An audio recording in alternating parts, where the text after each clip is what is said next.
Hello everyone, कैसे हो आप सभी लोग। तो आज मैं आपके सामने उपस्थित हुआ हूँ फिर से एक नए कंटेंट के साथ में। तो स्टोरीज बाय नरुका में आपको हर संडे अच्छा वीडियो मिलता है जो आपके एग्जाम प्रिपरेशन के लिए आपके लिए बहुत हेल्पफुल होता है। तो मैं आपको एक स्टोरी सुनाता हूँ एक व्यक्ति के बारे में जिनका नाम था एरोन रेल्स्टन, जो कि एक पर्वतारोही थे और 26 अप्रैल 2003 को एक यात्रा पे गए थे, अपनी पर्वत यात्रा पे गए थे। और वहाँ पे एक घाटी से जब वो निकल रहे थे तो उस घाटी से निकलते समय उनका जो राइट हैंड था वो एक पत्थर में फंस जाता है। अब वो कैसे फंसा है कैसे नहीं फंसा है वो कहानी हमें यहाँ जानने की आवश्यकता भी नहीं है और वो इंटरनेट पे आपको कई जगह मिल भी सकती है। बट बात ये है, तो इतना बड़ा पत्थर अगर उनके हाथ के नीचे आ गया तो उन्होंने काफ़ी प्रयास किया। अब पहले दिन तो उन्होंने काफ़ी प्रयास किया कि उस पत्थर को हटा दें, क्योंकि पत्थर इतना बड़ा पत्थर जब ने उनको हाथ को ही दबा दिया तो अब उनके पास कोई ऑप्शन नहीं बचा। सोलो ट्रैवलर थे तो वो अकेले ही वहाँ उस घाटी से गुजर रहे थे, तो उनके पास कोई व्यक्ति भी नहीं था। और क्योंकि वो पर्वतारोही थे तो उनके पास में काफ़ी सारे औजार थे, तो उन औजारों की मदद से भी उन्होंने काफ़ी कोशिश करी कि वहाँ से निकल जाए या उस पत्थर को हटा दें, उस पत्थर को लुढ़का दें। पर वो पत्थर कुछ इस प्रकार से फंस गया था कि उनका हाथ उस पत्थर के नीचे दब चुका था। बहुत कोशिश उन्होंने करी बट वो किसी प्रकार से उस पत्थर को नहीं हटा पाए और ये चीज़ करते करते लगभग 5 दिन बीत गए।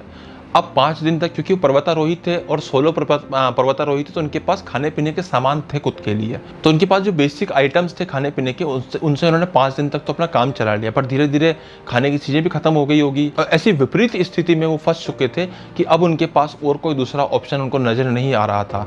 वो किसी प्रकार से उस पत्थर को हटा भी नहीं पा रहे थे और वहाँ से निकल भी नहीं पा रहे थे। तो 5 दिन के संघर्ष के बाद फाइनली उन्होंने कुछ निश्चय किया, और वो जो निश्चय किया ना वो बहुत ही ज़्यादा खतरनाक था, बहुत ज़्यादा, इसको कह सकते हैं कि हम बहुत ही ज़्यादा स्ट्रॉन्ग उनका ये निर्णय था। वो निर्णय लेने के लिए भी बहुत स्ट्रॉन्ग विल पावर चाहिए। तो उन्होंने फाइनली अपने एक औजार निकाले, उसमें से एक चाकू निकाला और उन्होंने अपना राइट जो हैंड था ना उसी को ही काट दिया।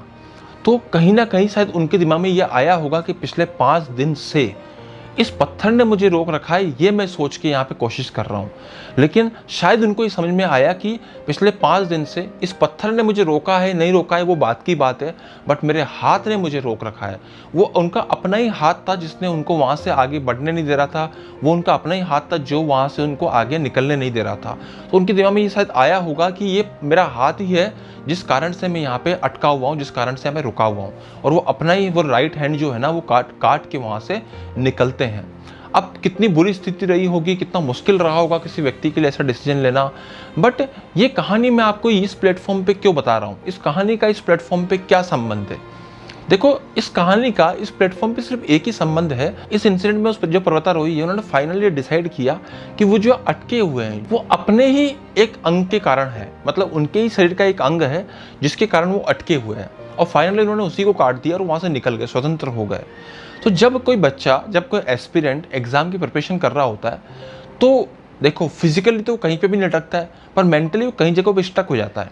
उसको ऐसा फील हो रहा होता है कि मैं स्टक हो गया हूँ क्योंकि ये चैप्टर टफ था, मैं स्टक हो गया हूँ क्योंकि यहाँ पे सर ऐसे आ गए, मैं स्टक हो गया हूँ क्योंकि सर ने अच्छे से नहीं पढ़ाया, मैं स्टक हो गया हूँ क्योंकि मुझे बुखार आ गई थी, मैं स्टक हो गया हूँ क्योंकि ये कारण हो गया था, वो कारण हो गया था, बारिश आ गई थी, या बहुत सारी चीज़ों की वजह से वो खुद के ऊपर ना लेते हुए सिचुएशंस को ब्लेम कर देता है और उस चीज़ पे अटका ही रहता है या उस चीज़ को ख़राब कर लेता है।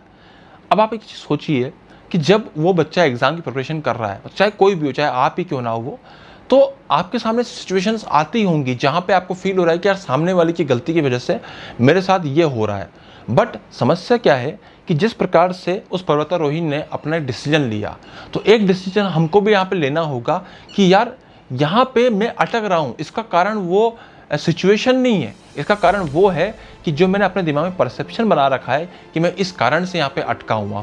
देखो, हम दुनिया को नहीं बदल सकते। वो पर्वतारोही इस पत्थर को छोटा नहीं कर सकता था, उसको हल्का नहीं कर सकता था। इवन उसने कोशिश भी करी उस पत्थर को हिलाने के लिए, उसको हिला नहीं पाया।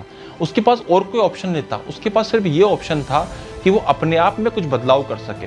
तो जो व्यक्ति अपने आप में बदलाव करने के लिए तैयार होते हैं वही वहाँ से आगे निकलते हैं, वही उस स्टक होने वाली सिचुएशन से आगे निकल जाते हैं। तो अगर आपके सामने ऐसी कोई सिचुएशन है जहाँ पे किसी प्रकार से हम अटके हुए हैं, और अटके हुए का मतलब सिर्फ एक ही है यहाँ पे कि हम किसी टॉपिक में हमारा अटक गए हैं, कोई टॉपिक हमारा अच्छा नहीं हो पा रहा है, कोई हमारा जो चैप्टर था वो किसी भी कारण से आपको लग रहा है, वो जिस भी कारण से है, वो कारण आपका पर्सनल हो सकता है, बट जिस भी कारण से हम उस टॉपिक में अटके हुए हैं वहाँ पे हमको ये डिसीजन लेना होगा कि यार मैं सबको नहीं बदल सकता हूँ, मैं सिस्टम को नहीं बदल सकता हूँ, मैं सिलेबस को नहीं बदल सकता हूँ। मैं किस चीज़ पे काम कर सकता हूँ वो है मेरे ऊपर खुद पर। तो जो व्यक्ति खुद पे काम करने को तैयार है, इस एटीट्यूड के साथ तैयार है कि यार जो भी करना है मुझे खुद ही करना है, मैं किसी और को चेंज नहीं कर सकता हूँ, तो वो जब खुद पे ऊपर लेकर उस चीज़ को चेंज करने को तैयार होता है कि हाँ भाई मैं जो भी कर सकता हूँ सिर्फ खुद के ऊपर कर सकता हूँ, तो मुझे तो वही करना है जो मैं खुद कर सकता हूँ। दुनिया क्या कर रही है, सर कैसे कराएंगे, उससे मुझे कोई मतलब नहीं है। मुझे किस चीज़ से मतलब है कि मैं खुद इसमें क्या एफर्ट्स दे सकता हूँ, मैं खुद इसमें कितना अपनी तरफ से इनपुट दे सकता हूँ, या आवश्यकता पड़ी तो मैं खुद में क्या बदलाव कर सकता हूँ, वही मेरे लिए यहाँ पे महत्वपूर्ण है।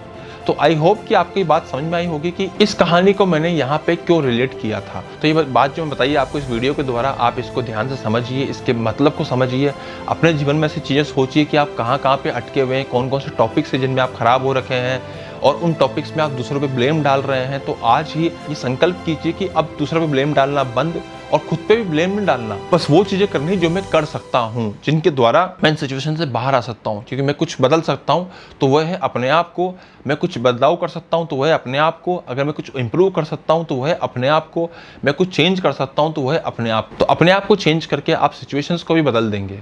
तो ये था आज के इस पूरे वीडियो का सार। आई होप कि आपको ये वीडियो काफ़ी पसंद आया होगा और हर संडे मैं आपके सामने ऐसे अच्छे वीडियोस लेके आता रहूँगा। उसके अलावा मैं आपके सामने वीक में 3 स्टोरीज भी लेके आता हूँ शॉर्ट्स के अंदर, तो आपको ज़रूर देखनी चाहिए। इस चैनल के माध्यम से मेरा एक ही लक्ष्य है कि मैं स्टूडेंट्स को, एस्पिरेंट्स को, नीट एस्पिरेंट्स को, जेई एस्पिरेंट्स को एक बिल्कुल सही मार्गदर्शन दे पाऊँ। क्योंकि मैंने नोटिस किया है कि जो नीट के और जेई के एस्पिरेंट्स हैं उनको अच्छी कोचिंग मिल रही है, उनको अच्छा माहौल मिल रहा है, कंटेंट भी अच्छा मिल रहा है, लेकिन उनको मेंटोरशिप की, मार्गदर्शन की आज भी आवश्यकता है। तो इस चैनल का मेरा यही लक्ष्य है कि मैं आपको बहुत अच्छी मेंटोरशिप और बहुत अच्छा मार्गदर्शन दे पाऊँ। तो आपको वीडियो अच्छा लगा हो तो प्लीज़ लाइक कीजिए, और आप किस टॉपिक पे और वीडियो चाहते हैं उस पर प्लीज़ कमेंट कीजिए, ताकि मैं समझ पाऊँ कि मुझे और किस प्रकार के कंटेंट यहाँ पे क्रिएट करना चाहिए। और प्लीज़ चैनल को सब्सक्राइब कर लीजिए ताकि आपको आने वाली वीडियोज़ का नोटिफिकेशन मिलता रहे। सो मिलते हैं हम नेक्स्ट वीडियो में, तब तक के लिए धन्यवाद।